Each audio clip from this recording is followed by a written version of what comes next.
The weekend, the first bit of qualifying, everyone's got brand new tyres. My car's just about to go out. Kyung Wee, my teammate. So fingers crossed for us. Hey, talk to me about your new teammate. Well, yeah, Kyung Wee's new for this year. He's only been racing 2 years, really. And in the period he's come on so fast. So obviously a very talented driver. Yeah, so first race of the season, and it's going to be not that long a season, but it's going to be a challenging season. The field is so close and competitive. It's going to be hard to do well. Okay, you've been out there for free practice, markedly different conditions than yesterday. Yeah, it's a lot cooler. Yesterday it was really hot, struggling to keep the tyres in the operating window.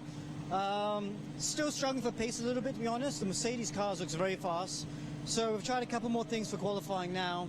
Hopefully they work. Okay, all the best. Thank you, Alex. Okay, so that's Alex, the home favourite here. I'm joined by commentator David Addison. David, over to you. Thanks, Renai. Welcome then to a whole new season of the Blancpain GT Series Asia. What a season it promises to be. We start in Malaysia, we go to Thailand, 2 trips to Japan, 2 to China before the end of the season, and a championship last year that went down to the wire. The vanquished are back, namely Mitch Gilbert and Aditya Patel. Reigning champion Hunter Abbott, who was the winner by a point, not racing in this championship this season, but the team with which he drove last year, Gruppe M, is back with 2 very, very competitive GT3 cars, and in GT4 it has a Mercedes, and GT4 this year looks even more competitive than last season. It was rather Porsche Cayman dominated last year, but you can see the McLaren there of the Clearwater Racing team. That takes on the Caymans, or the Caymen, Mercedes and BMW also in GT4 as the green flag then will be waved in a moment to get the cars out on track. You've got them on the fast lane, they're down at pit out, headed by 27 Ferrari with Leo Yi at the wheel of it. There are the Porsche Caymans from GT4. Number 11 will have Brian Lee behind the wheel for Q1,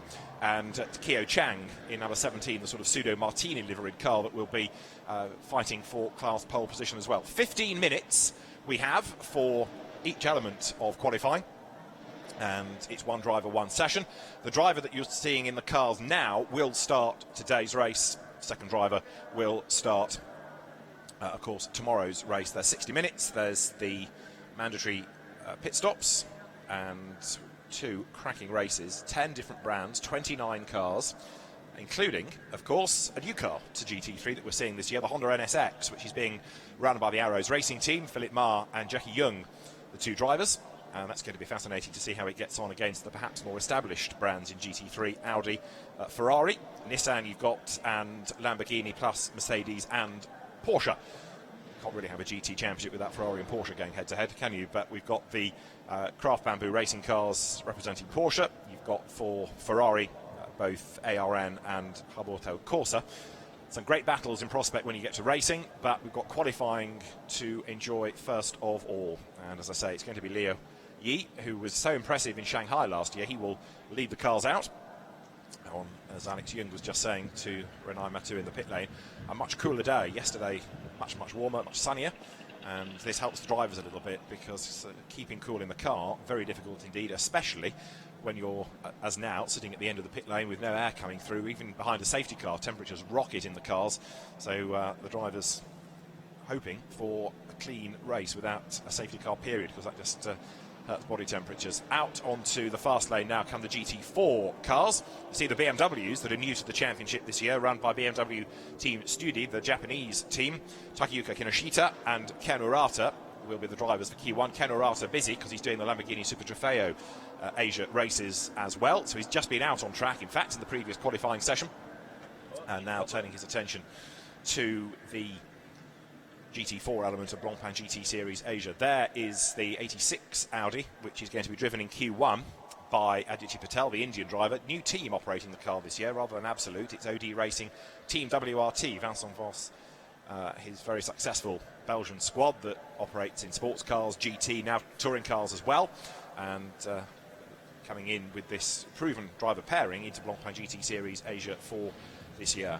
So soon as there, the green flag is shown at the end of the pit lane, claps and sounds, and now everybody ventures out on track, all in a line, finding clear track space with 29 cars. It's going to be fascinating as well. 911, a car that didn't really do any laps in the final free practice period this morning. Shea Davis, the Australian, former leading light in Carrera Cup Australia, will go first. But that was a car that was saving tyres, so the team told us, and they were concentrating on practice pit stops in the last free practice session this morning. The fastest time that we've had in free practice was done this morning in the final session by Nick Foster in the car that leads them out at the moment, with Leo Yi behind the wheel of it. But Nick Foster moving from Porsche to Ferrari for the purposes of the GTSA for this year. He's the man to do Q2. That was quick in the final free practice period, inevitably, because it was cooler this morning than they had in the sunshine yesterday. But the second fastest time was done yesterday by the intriguing combination of Bryce Bossi and Raffaele Marciello. Bryce Bossi, the young French driver, and Raffaele Marciello, who is very, very accomplished both in GT cars and prior to that in single-seaters. And in this session, Bryce Bossi will be behind the wheel of the Grupper M Mercedes. So cars out on track, one or two trying to get through the traffic and get clear track space, others lagging back and trying to give away track position so they can find themselves some clear real estate. This lap you can ignore in a sense because it's the out lap, but it's the next one where they're going to start thinking about time. There's the bright yellow Ferrari of Habalco Corsa. The Taiwanese team is Maurice Chen and Tim Slade. And first Taiwanese team to do a full season in Blancpain GT Series Asia. 911. What else? That's the Shea Davis Sandy Stuvik car. Sandy Stuvik switching from the Vincenzo Sospiri Lamborghini to the Craft Bamboo Porsche for this year. And the other car is numbered 991 because it's the 991 type of 911 GT3R. It's homologated as such. And that's another Lamborghini switcher, Aidan Reid, the Australian, partnering Darrell O'Young. Remember, who was a winner in Shanghai at the end of last season. So outlap done, and all 29 cars, I think, have ventured out. So the circuit's going to be busy. The first one over the timing line, meaning business here, is Dennis Lind, who 2 years ago was the real sensation of Lamborghini racing in Europe. He won the Super Trofeo, he won the Lamborghini World Final, and a bit of a wobble there going into turn one. Andrew Kim at the wheel of the car that he shares with Andy Fong. But Dennis Lind last year into a team in the Blancpain Endurance races, the GT Series Endurance Cup, which didn't really let him show what he's capable of. He came back into racing in Lamborghinis in the Super Trofeo World Final and was bang on the money again. And this year, running with the FF Racing team by ACM, and saying that the team has changed over the winter. Some people have gone, new people have come in, and he's very impressed with the way the whole operation runs. And he and Martin Kodrich are going to make a very good combination. They raced against each other and got to know each other as mates in the days of Super Trofeo 2 seasons back, and they're evenly matched drivers. So Dennis Lind, who's doing this championship, he's got a Pro-Am drive in Super Trofeo Europe, and he's also driving in the Danish Thundersports Championship, which he won a few seasons ago. He's got a busy season planned, and he will come through in a moment to offer up the first target time. That's turn 10 he's going out of at the moment. In terms of sectors, he is the fastest of anybody within Sector 1, although that is now being challenged by Leo Yi in the red Hub Auto Porsche. Downhill, and a red flag is shown. A red flag is being shown to stop the session. We've had a yellow flag at turn 11. We'll try and see if we can why the session is being stopped, and because it's a red, it will stop the clock. It won't carry on ticking, so people will come back into the pit lane, but we haven't got a lap time out of everybody. And this is going to make things very interesting indeed, because the session, oh, there's the answer, it's the other Lamborghini. Let's just get this out of the way. Hiroshi Hamaguchi in the car that he shares with Marco Mappelli is off the road. So if you think that we're going to have 11 minutes and 16 seconds when the clock stopped, that take out another outlap and your first flying lap, you've got even less time to do what you need to do in the session, and it could be a rather jumbled grid as a consequence. So the cars will come back into the pit lane.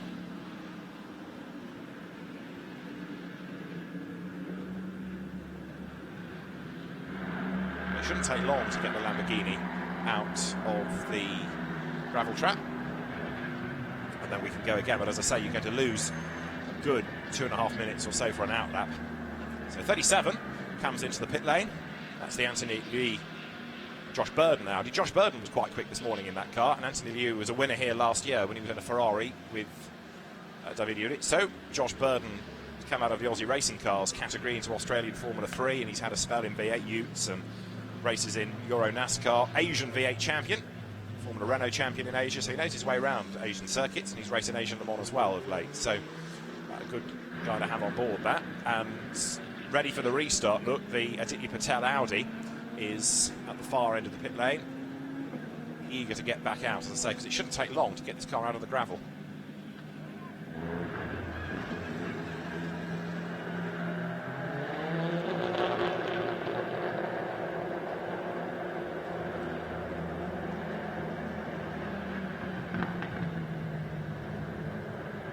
So down to the end of the pit lane go the cars.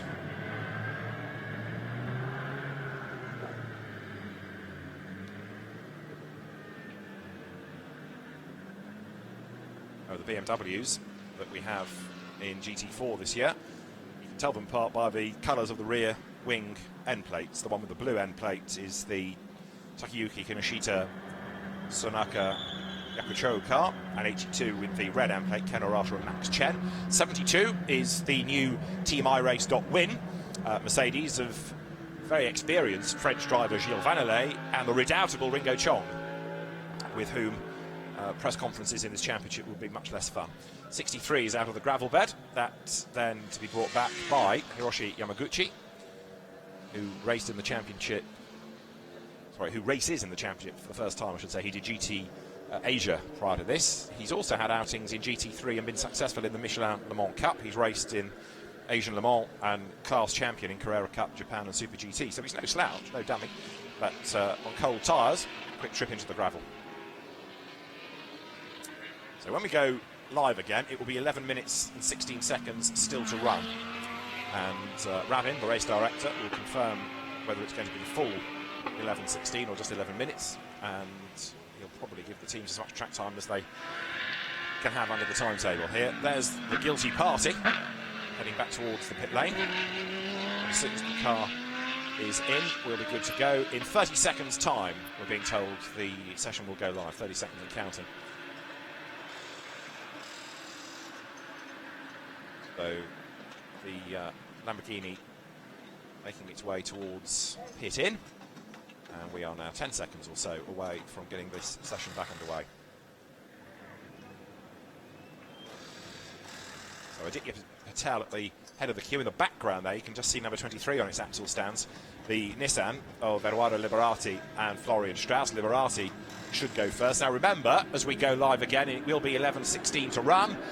Nobody has done a lap time. So you've got less time in which to set the lap. You've effectively lost 2 laps out of the session by doing this red flag situation. So it was a stop to get 63 out of the gravel. And the session back underway then.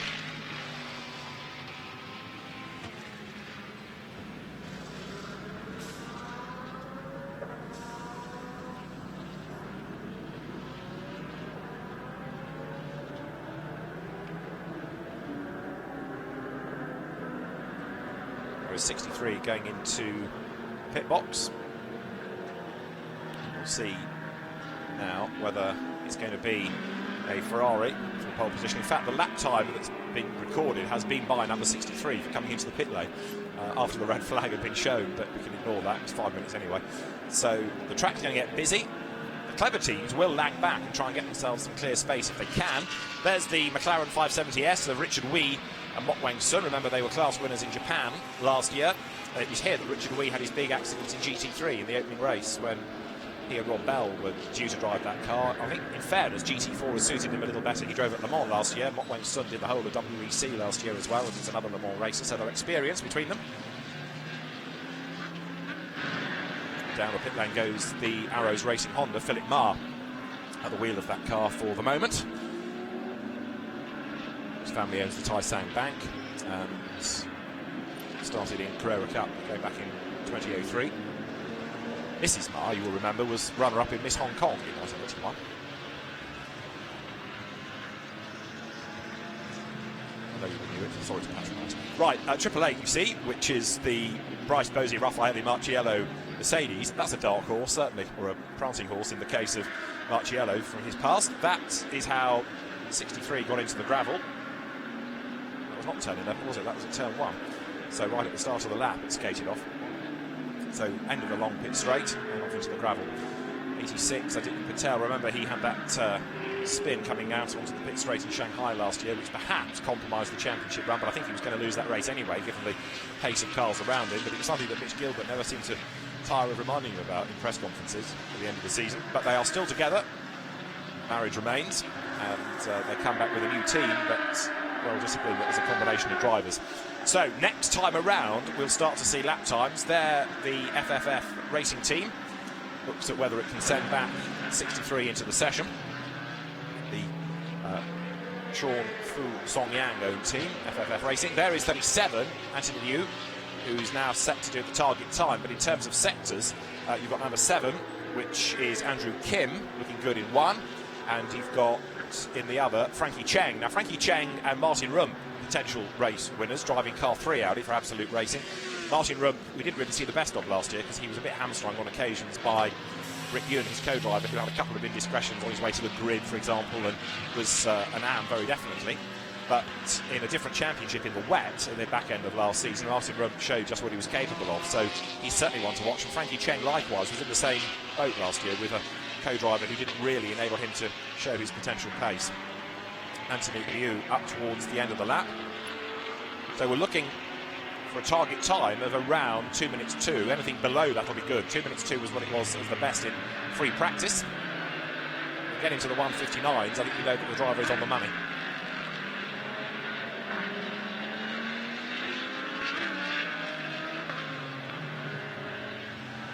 So up towards the hairpin at turn 15 comes Anthony Liu in 37 Audi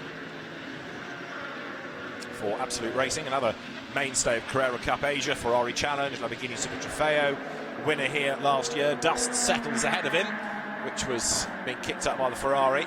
And as he goes through, lap time removed for track limits at turn 8. So Anthony Liu, having run wide, doesn't get the lap time offered up.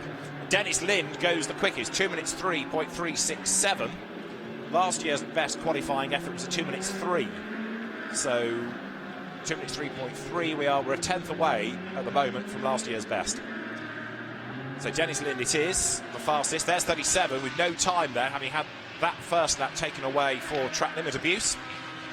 Anthony Liu has to do it all over again. Turn 8 is the second part of that, if you like, double right, which you can do in one arc, but it does invite you to run wide there. And with the car getting a bit light coming out of turn 6, if you get it wrong there, you are slightly off kilter all the way around that section. So Dennis Lind the fastest, but now the very impressive Leo Yi in number 27 Ferrari is quicker than anybody in the first sector. There's 72 Mercedes up towards turn 15 is Ringo Chong. Behind him is 81 BMW of Takayushi Kinoshita. But although the BMW M4s look perhaps more touring car than GT, they are very, very well developed cars and have got a great potential within GT4. And it's good to have all these premier brands, isn't it? You've got Porsche, McLaren, Mercedes, BMW all going head-to-head in GT4 in Blancpain GT Series Asia this season. There's another car with a lap time removed, and that's 17, which is the Keo Chang Porsche Cayman. It's a GT4 car. So it's a turn 8 again. We had a bit of this in free practice 3 this morning, so race director Ravin is clamping down on it today. He might have given them a bit of leniency yesterday, but now it's a bit more serious. We're not having any of it. So lap times are being removed. Dennis Lind is the fastest. He's about to come across the timing line. Can he go quicker than 2 minutes 3.3? The answer is no. 2 minutes 3.6.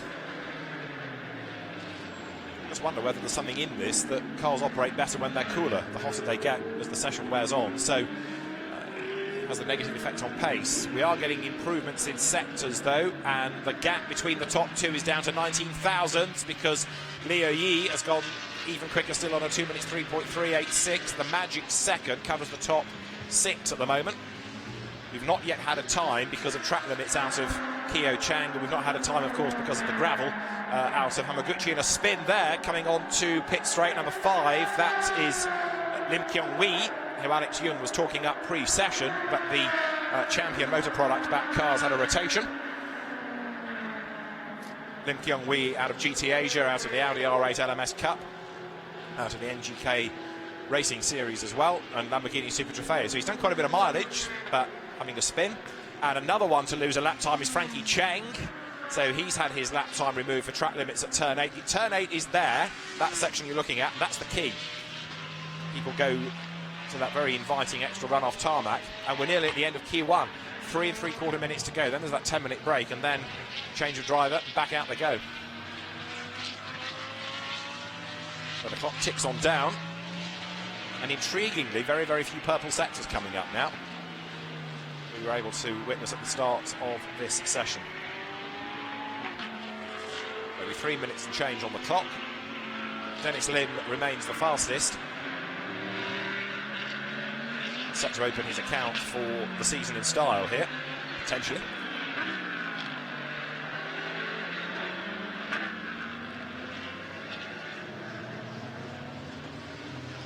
There, 999 is another of the Gripper M Racing Team Mercedes. Nico Bastien, who is a Mercedes AMG driver, parachuted in to join Patrick Niederhauser for this year. Just to clarify, 63, it can rejoin the session if they can get the car ready, and it has indeed been sent out. So Hamaguchi is circulating once again. So despite causing the stoppage, he is able to get back into the session and go for a time. Nico Bastien here, former Mini champion, but an experienced GT racer in more recent seasons. He's gone third, 2 minutes 3.570 in 999. Very experienced in Mercedes in things like the VLN. He was at 5th in the Bathurst 12 Hours 2 years ago, and has raced in Blancpain as well as the VLN and the Nürburgring 24 Hours. He's done a lot of miles in GT3 cars of late. There in the pit lane is 27, Leo Yi, who is second fastest, I would imagine. Yeah, that session over. So bail early and get Nick Foster into the car. Nick Foster, who made his name in Porsches in recent years, but going to be fascinating to see how he fares in a Ferrari. He's certainly quick this morning. 45 Audi there is Naota Takeda in the car that he shares with Takuya Shirasaka, and 45 Audi is 17th fastest.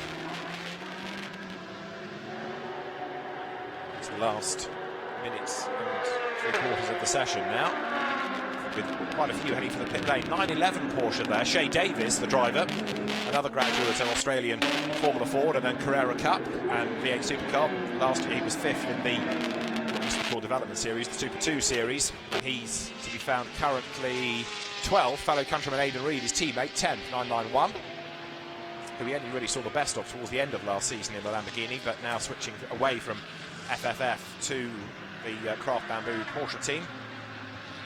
Now the BM's getting on. 81 there is quicker of them, I think I'm right in saying at the moment, and that's second in GT4, Kinoshita.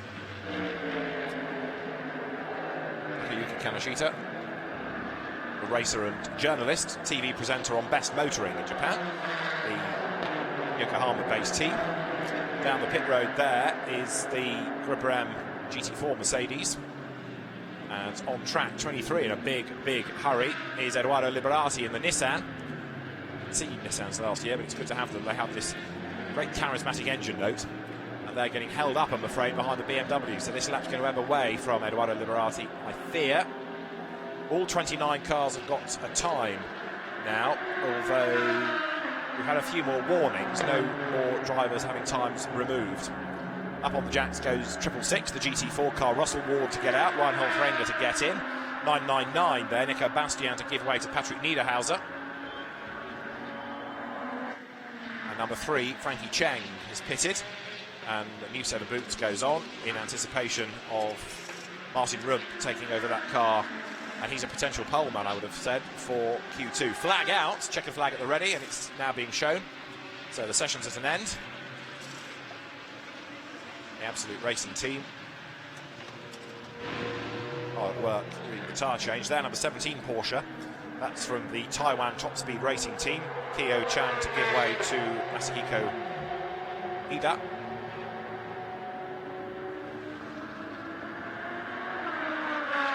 Porsche came, and it was very much the car to beat last year. Was beaten by the McLaren on its sole visit into GT4, but certainly got a lot more competition this season. There is number 63 then, that drew attention to itself earlier, and into the final straight now comes Hiroshi Hamaguchi, 14th at the start of the lap, and as he takes the flag, 10th. So it was worth the team scrabbling him out again. So the cars then down the pit lane once they've done this in lap. Of course, the teams that bail early gain themselves a couple of minutes, and are able to go through the process of new tyres, get the drivers strapped in and comfortable, get ready for Q2, which is a completely standalone grid.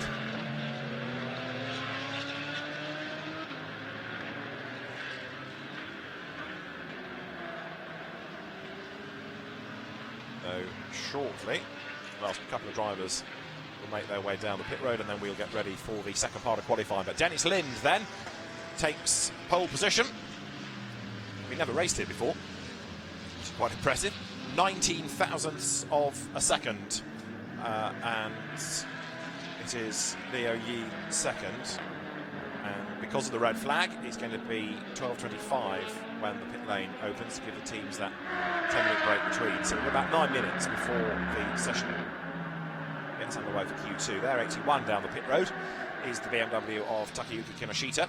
A quick word about GT4, because at the end of Q1 it was Russell Ward for Grupper N in the new Mercedes that's fastest, the American driver, second generation racer, because his dad Bryce is an occasional racer with him. Second fastest in GT4 was 81 BMW of Kinoshita. Third quickest, number 72, Ringo Chong with the Mercedes. Fourth fastest, the reigning champion, Frank Yu. And fifth, only fifth you could argue, the McLaren of Richard Wee. So that car with a bit of pace to be found. So there are the teams making sure that the driver knows exactly where they are. The very distinctive Aston Martin in the background, in the bright yellow and orange livery of the CMRT Eurasia squad of Rick Ewan and Adrian De Silva. So Leo Yi, who was impressive in that session, second fastest. Time perhaps we heard from him, because Leo Yi is down in the pit lane with Renai.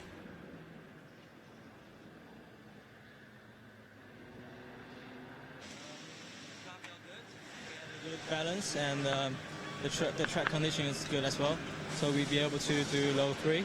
But I wasn't very happy with my lap because I fucked up the last corner twice, so both laps wasn't perfect. But anyway, we're on the front row, so we have a good chance to fight. Okay, what's your teammate got to do out there?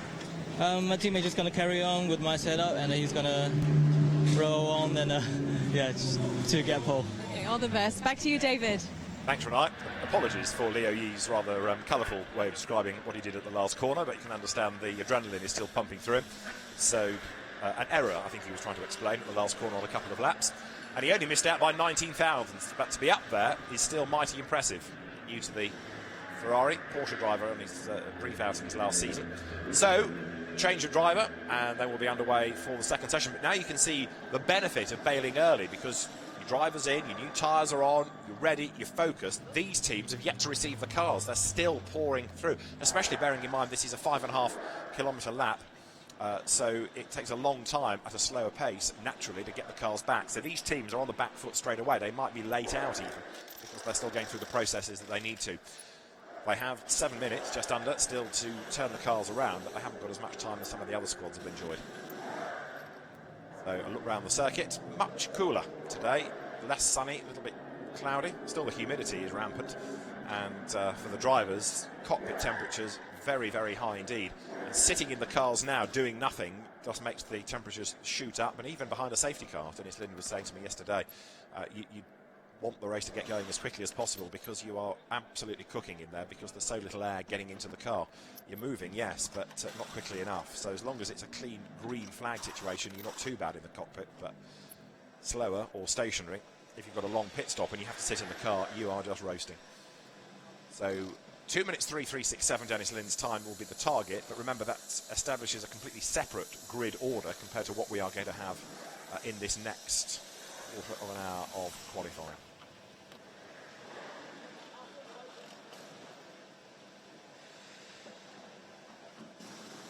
The circuit is clear.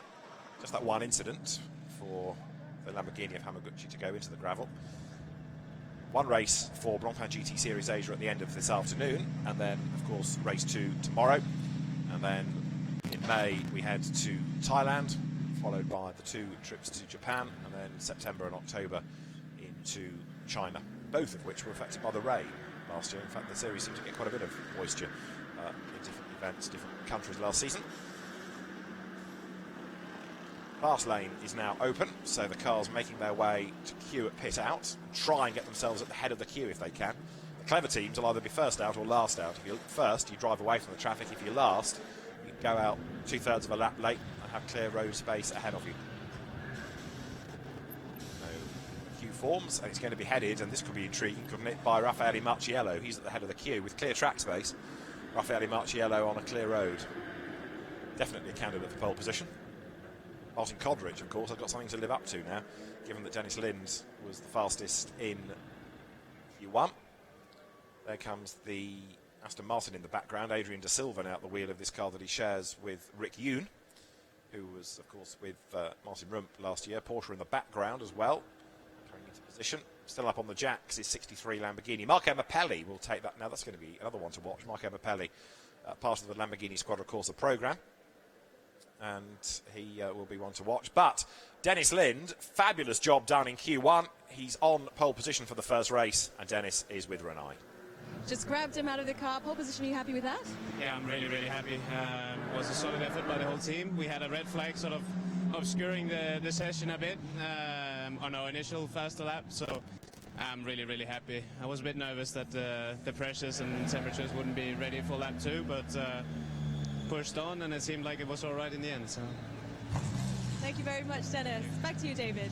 Thanks, Renai. Dennis Lind then, good guy, very quick Danish driver, spent most of his early days being underfunded and scratching for drives, but he has really made a name for himself in Lamborghinis, as I was saying earlier on, in Super Trofeo and now in GT Lambos as well. So it's good that he's in this series, and an excellent job done for pole position for the first race, which is today's race, and that will get underway towards the end of the day. 3:45 will be when the cars blast away local time. We'll be on air 10 or 15 minutes or so before that, hearing from some of the drivers pre-race.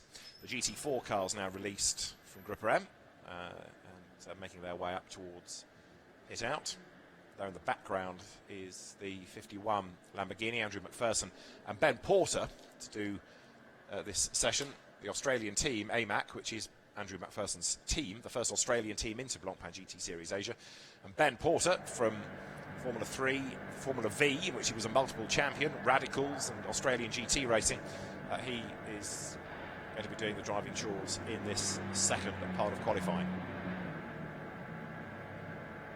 Very versatile driver, Ben Porter, in GT cars, occasional V8 supercar outings, and even in Phillip Island Classic at the start of this year in a Pro Sport 3000, which makes one feel very old that they're now deemed to be historics, but never enough in the UK, so how one found itself in Australia is a different conversation.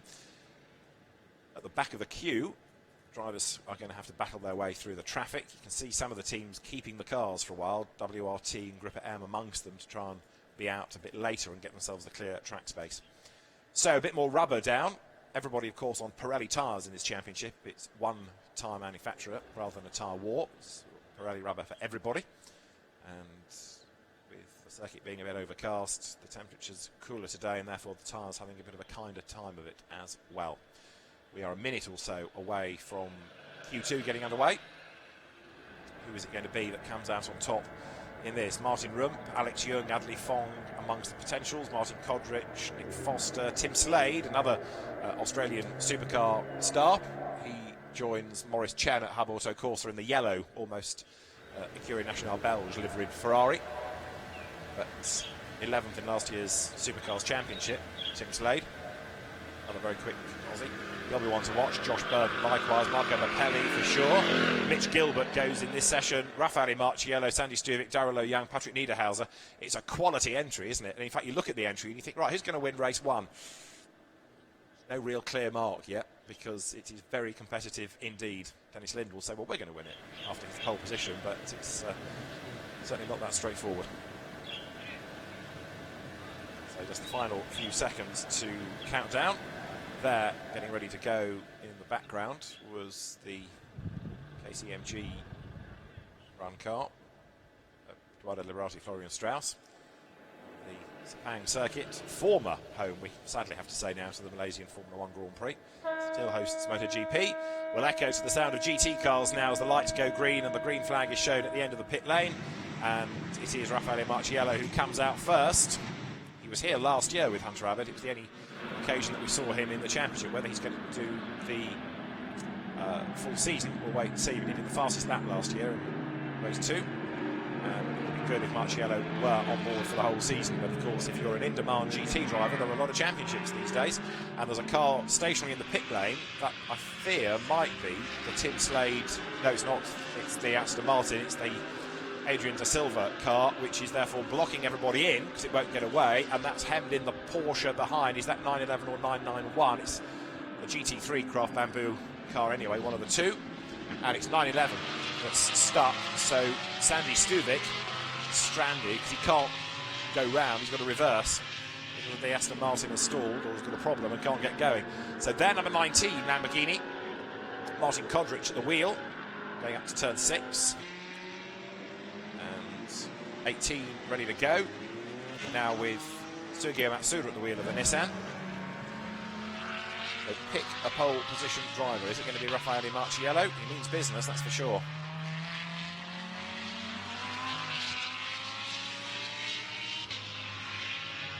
Ripperam Mercedes versus here the FFF Racing Team Lamborghini. Marco Mappelli at the wheel of it. He's another in-demand GT driver. He's also got the lap record around the Nordschleife in a road-going car. Lamborghini, of course. So Mappelli, another one to watch. And then Mitch Gilbert, Australian driver but born in Malaysia. Considers this a sort of home circuit, ventures out.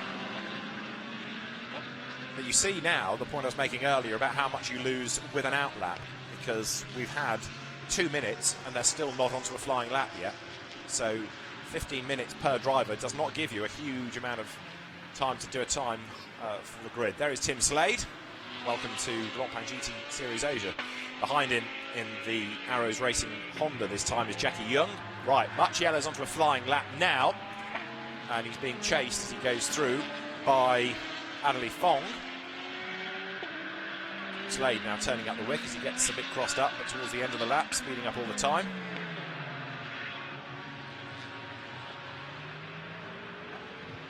Martin Rum would be the one to watch, I suspect, as well, now in Audi number 3.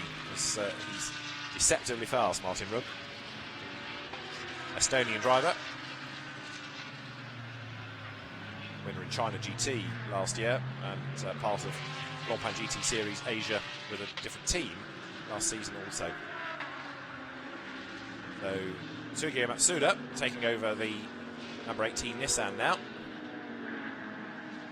Onto a flying lap. We'll start to piece together the different sectors now as well, to see who's going to be good come the end of this next lap. The Aston Martin, by the way, has got going despite its travails on the fast lane in the pits. It is circulating. And there, through the traffic, comes Raffaele Marciello, who should do the target time out of all of this. He's done the absolute, or had done the absolute best in Sector 1, but Martin Kodrich even quicker. So Kodrich, remember, in the car that Dennis Lind has already gifted the pole position to. Can they do a double? That would certainly get people talking about Lamborghini here. Remember, Lamborghini did win in Japan last year, thanks to the efforts of Kei Cozzolino. But the FFF Racing Team for a maiden victory. Patrick Niederhauser is now looking quick in Sector 2 as well. In the Mercedes, Niederhauser switching from Lamborghini to Mercedes for this year. 1 or 2 weaving around to get the warmth up and the pressures up in the tyres. Others coming towards the end of the first flying lap. And there, Raffaele Marciello is going to set the target time.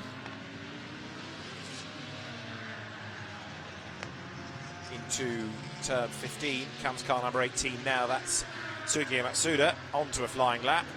So who is going to set the target time? It should be Raffaele Marciello, who does a 2 minutes 3 exactly.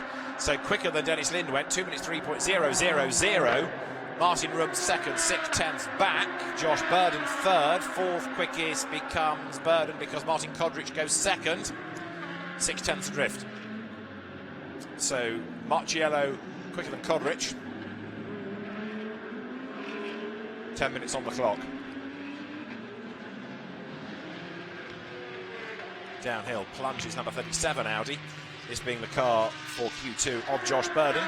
There, over the timing line, goes number 8 Ferrari, which is Daisuke Ito, and that car is now 4th quickest at the end of its first flying lap. The very experienced driver, going back to 1999, and he was 3rd at Macau in Formula 3, in the Formula 3 Grand Prix. and has been a mainstay Formula Nippon of late. Raced at Le Mans for the Dome team as well 10 years ago now. More dust settling coming out of turn 2 there as cars go wide. And there's a little bit, and another red flag is being shown, another stoppage just as we're heading Q1. Just to finish the point, you'll see at certain parts of the circuit there's a little strip of gravel behind the curb to try and keep people from running too wide, and there's the reason for the red flag. It's the Honda in the gravel bed, and that's Jackie Young. It's quite a long way off actually as well, the former GT Asia Audi R8 Cup racer. And where's he got to? That is coming through down towards turn 13, I reckon. That's a very odd place to go off unless he's run wide out of 12. Oh, here's the answer.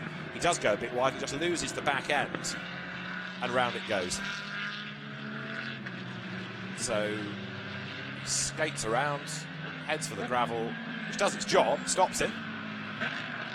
But the session is stopped. He had not done a lap time. Remember, they can get the car back out again and take part in the session if there's no damage done.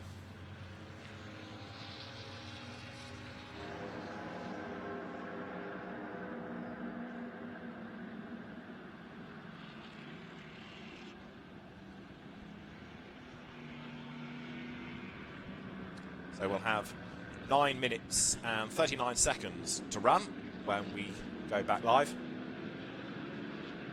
So red flag for car 98 in the gravel. And there it is already. Very good work by the marshals attached to the tow vehicle. And that car being hoiked out, and we'll be good to go very, very shortly. There's number 12, Mok Weng Sun at the wheel now of the McLaren. We haven't really had a proper time for an Audi GT4, so it's academic to talk about the order under this stoppage situation.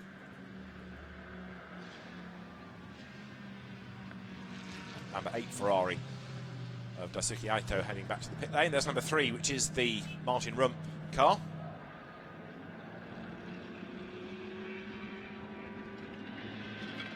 And Tim Slade had gone second fastest just before the red flag came out. Half a second back on Raffaele Marciello, but Tim Slade adapting well to GT3, isn't he?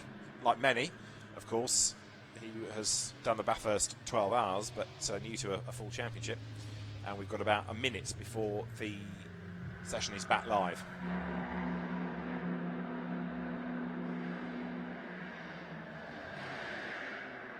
So red flag stays out, and the first car in the queue will be the very smart Porsche Cayman of the Japanese driver Masahika Aida, GT4 Cayman, who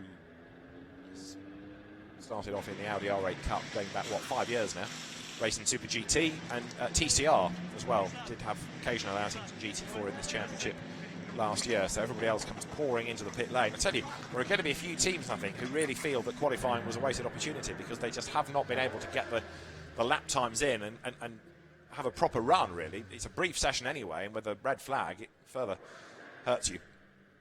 Because, again, you're going to lose another 2 minutes before you can do a proper lap time. So, session halted for the moment. 37 sitting in the pit lane, which is the Absolute Racing Josh Burden Audi, and the green flag shown, so they all come charging out again, all in a long line, and then they all complain about traffic. So red flag for the Honda in the gravel bed, quickly sorted, and the session back underway. So still the time to beat in Q2 is that 2 minutes 3:0:00 of Raffaele Marciello. How precise is that? To the thousandth, it was exactly 2 minutes 3 seconds. So the Porsche Caymans are out first, the GT4 Club Sports. Or, in the case of number 17, the Taiwan Top Speed Racing Team. There's the 888 brand Mercedes. I wonder whether Raffaele Marciello's in a hurry to go back out. He's done the target time and he's half a second to the good. Does he need to go out? Well, they're ready to release him.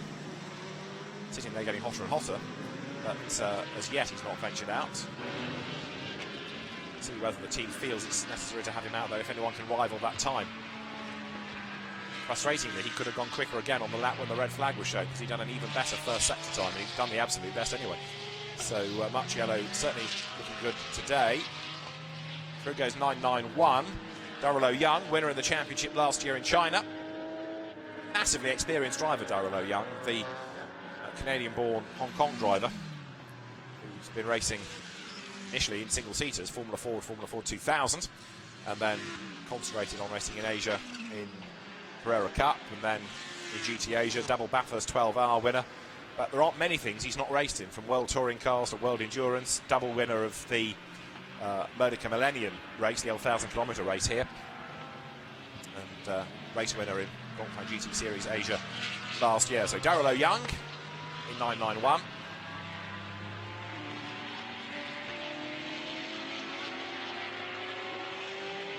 Seven and a half minutes. Clock ticks on down. Drivers yet to start the flying lap in this second part of the second qualifying session.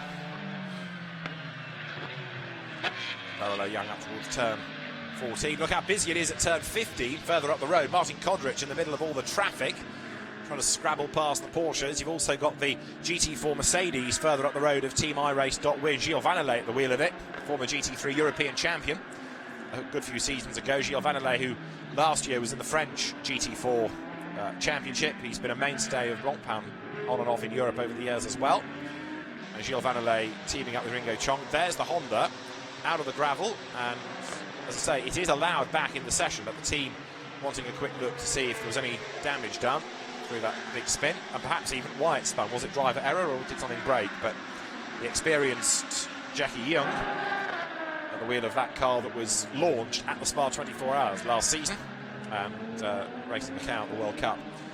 So there through turn 1, 51 Lamborghini, another car worth keeping an eye to in this session, Ben Porter. Number 17, which is the Masahiko Ida Cayman. We have yet to get proper lap times in within GT4, so at the end of this lap we'll start to see how that class is shaping up.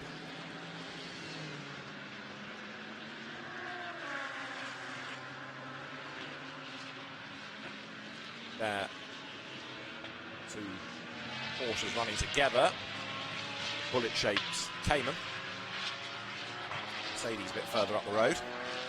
The variety that we have in the class this year, and at the moment, by the look of it, Tony Fong trying to benefit from a tow here. Sit on the tail of the car ahead, see if he can be towed along. Number 5, Alex Young, the local hero, the former Grand Prix racer, of course. Cast your mind back, it doesn't seem that long ago that Alex Young arrived on the scene in British single-seater racing, junior racing in Formula Renault. Well, his son now races in Formula 4, which shows you how time marches on. But Alex Young driving for Phoenix Racing Asia and Somoza's team, with a great pedigree in GTs, in the DTM as well, and success at the Nürburgring 24 Hours. That car turning now up through turn 4. It's a long, long climb up towards turn 4. It is an overtaking opportunity, and in fact we saw in one of the single-seater races earlier, you can do it around the outside. We've got Nick Foster now up to second fastest in 27 Ferrari, so he's 3/10 away from Much Yellow, who is on track again, by the way. But Nick Foster switching, as I said earlier, from Porsche to Ferrari for this season. Well worth watching, having been a Porsche driver in both this and also the WEC, the FIA World Endurance Championship last year. Tsugo Matsuda's Nissan, the next one to keep an eye to, 4th quickest. Now that they're getting into a rhythm, first flying lap, second flying lap, time's tumbling all the time. So Much Yellow, Foster, Slade, Matsuda, Kodrich, and then Rump, the top 6. Into the pit lane has just come Adelie Fong, who is yet to really get going in this session. Down the pit lane he comes. Where's the next improvement going to come from? Up to 12th has just gone the Indigo Racing Mercedes of Roelof Browns, the Dutch driver who was a star in GT4 and a McLaren in China GT last year. So there's number 7, Adelie Fong. 18th he is, but there's more to come from that car. And Josh Burden, an absolute best in the second sector to go quickest. 2 minutes 2.933, the best time of the day. And with it, not quite the best of the weekend, but very, very close to what was done in free practice this morning. Raffaele Much Yellow goes quicker still, back onto pole position. 2 minutes 2.877. 32 thousandths away now from what was done in free practice, but Marchiello goes back to the top. It's Marchiello, Burden, Foster, Mapelli 4th, Slade 5th, Matsuda 6th, Kodrich, Rump, Niederhauser, Gilbert to round out the top 10. The only car that's not done a time, of course, is the Honda after its moment in the gravel. 3 minutes to go. 37, then Josh Burden, looking very, very promising indeed. It's another of the fascinations of this championship. You kind of get in a rut of feeling that you know the pace of the European drivers, then you see them from Australia, from Southeast Asia, and you put them in the context of the likes of here, Raffaele Marchiello, and shuffle the grid around, and it becomes very interesting indeed. Josh Burden quicker again than anybody in the first sector. So there's Raffaele Marchiello using all the curb coming out of turn 6, and he's half a second down in sector 1. So if Burden goes top, Marchiello on this lap I don't think can retaliate. 37 is the Audi. Josh Burden quicker than anybody in sector 1, waiting to see where he is on track in sector 2.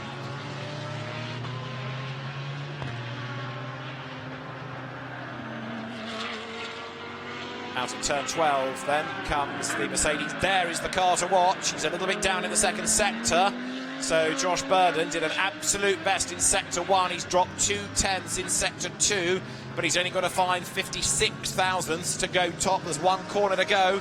The Audi gets ahead of Motwenson's McLaren. Contrast there the differing ride heights, if nothing else, between a GT3 and a GT4 car. The McLaren, a supercar in its own right, but looking a lot more standard than a GT3 Bucker race car.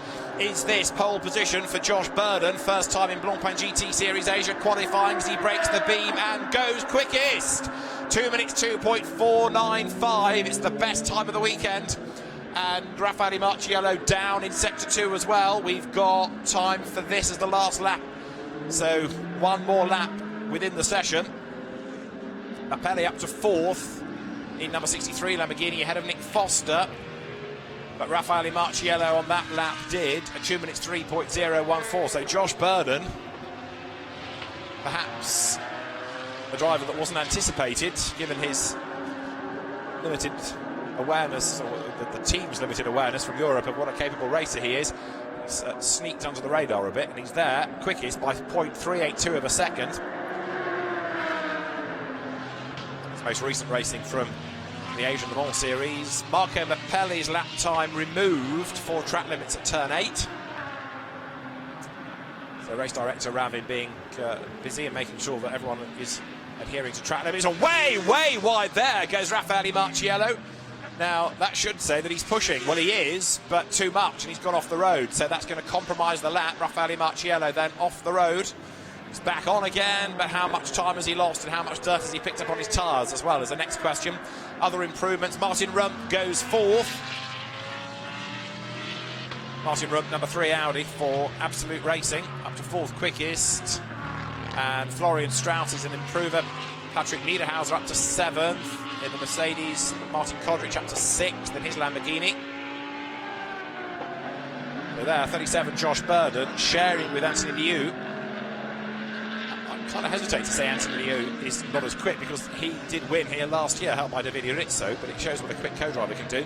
Although Liu is no slouch, he's a good amp. There, 37, Bales. Josh Burden backs right off.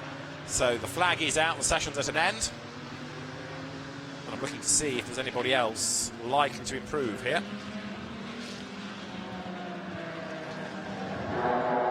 How many are staying out? How many are going full time? GT4, headed by Gilles Vannelet. Perhaps you might anticipate that given his experience, but the Mercedes, a new car, further proof of now how GT4 is growing. It used to be the domain of the tuners to try and take a car and develop it for GT4. Now, very definitely, the manufacturers are cottoning onto it.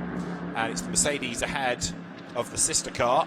So you've got the Team iRace.win Mercedes ahead of the Gripper M car of Reinhold Renger. Third in GT4 is BMW 81 of Sunako Yukashu. As their out gets a delighted Josh Burden. Very, very happy indeed, understandably so, and a great job done. Quicker than Raffaele Marchiello and his big reputation by 0.382 of a second. So a very, very impressive effort that indeed. So the drivers will, in a moment or two, make their way back to the pit lane. Then on to the press conference for the fastest drivers. But Josh Burden topping the times. And in that session, 8 of them covered by a second. And just to highlight how competitive it has been, Martin Kodrich and Patrick Niederhauser, get this, 5.5 kilometre lap, identical times to the 1,000th. 2 minutes 3.354 as their number 8 Ferrari pushed away. Daisuke Aito's car being pushed off the track. That's approaching turn 5, I think, coming up over the brow. But yes, identical times. We've got 1 or 2 drivers covered by 5,000ths, but identical to the 1,000th of a second. They're 28 down the pit road. Tim Slade, the yellow Ferrari, with rather gravelly tyres as well. I think he's had a moment off the road somewhere.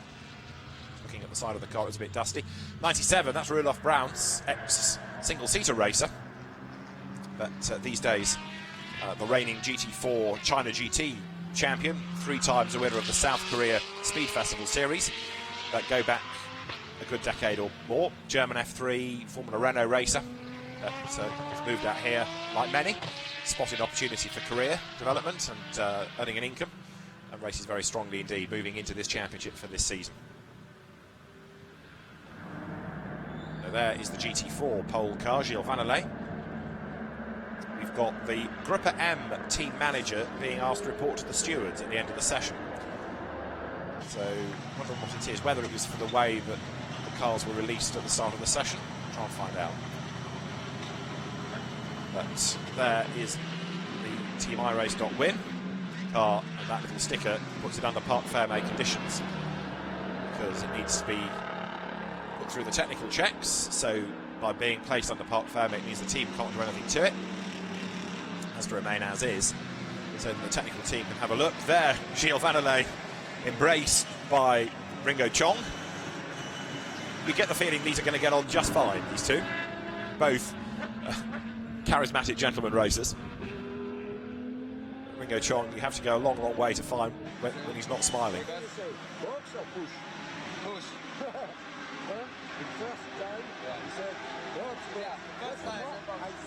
Gilles Vanelay talking to the team, trying to get to the bottom of whether they wanted him to box or push, and he decided to push and he got the time, so it was worth doing. So, an excellent job done. Josh Burden then is fastest in the Audi, 2 minutes 2.495 ahead of Raffaele Marchiello's Mercedes, and then third Tsugiya Matsuda's Nissan. Martin Rump's Audi fourth, fifth the Ferrari of Nick Foster, sixth Lamborghini Martin Kodrich, seventh Mercedes Patrick Niederhauser, ahead of the Audi of Adderley Fong, Lamborghini of Marco Mappelli, and the Ferrari of Tim Slade rounds out the top 10.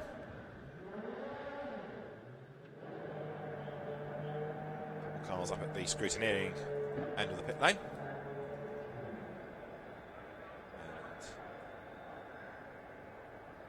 Just to clarify, 98 Honda did not get out into the session again, so that will have to start at the back. No time recorded by that car in the end. So, 1 or 2 in the gravel. 1 car stranded, Daisuke Aito's Ferrari, but largely people have got through that without dramas, as far as we can tell.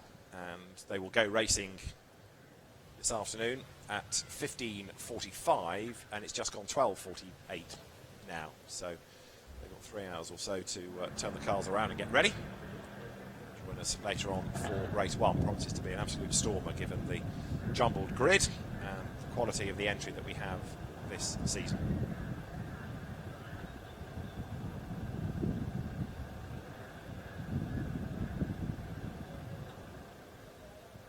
Teams get the cars back, in some cases, to the garages. In others, push them back up to Parc Fermé, ready for the technical team. And then the grid can be confirmed. And we'll wait more news on the Grupper M team manager's trip to race control. Course car there you see out on track.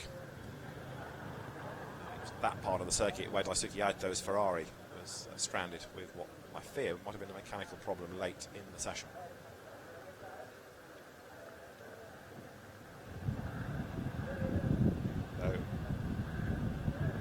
Nearest to us is the car that was quickest in Q1. Dennis Lind doing an excellent job early on. And 5 Audi you can see, nestling its way down the pit lane. Takuya Shirasaka doing that second part of qualifying.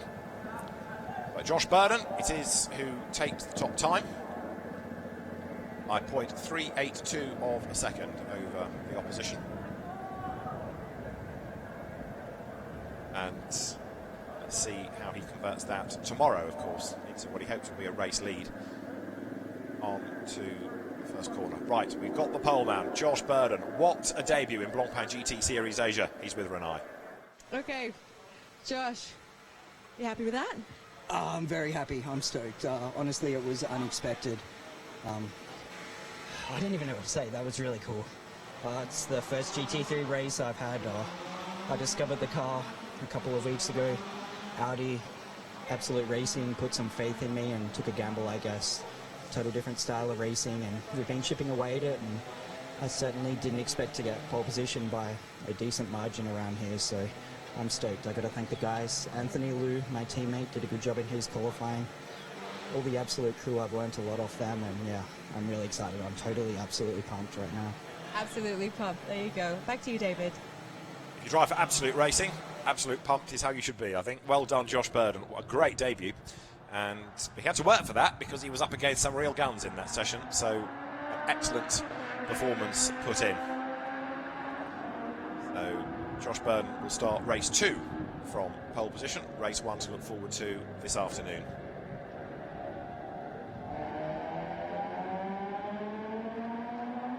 The confirmation of how Q2 looked, and time set by Josh Burden was 2 minutes 2.495, and then 0.3 further back was Raffaele Marciello ahead of Sugio Matsuda. Martin Rum for 4th. Look a bit further down, and the GT4 times being topped 21st by Gilles Vanelay ahead of the Mercedes of Renger Reinholdt, and then the best of the BMWs of Yokushu. No time recorded by Jackie Young's Honda after its trip into the gravel. Let's have a look at the highlights then of qualifying. Cars pouring out on track, ready for the first element, being headed by the number 27 Ferrari of Leo Yi. He would be second quickest within his part of qualifying, although that was interrupted early on by a red flag when we had the number 63 Lamborghini off into the gravel bed.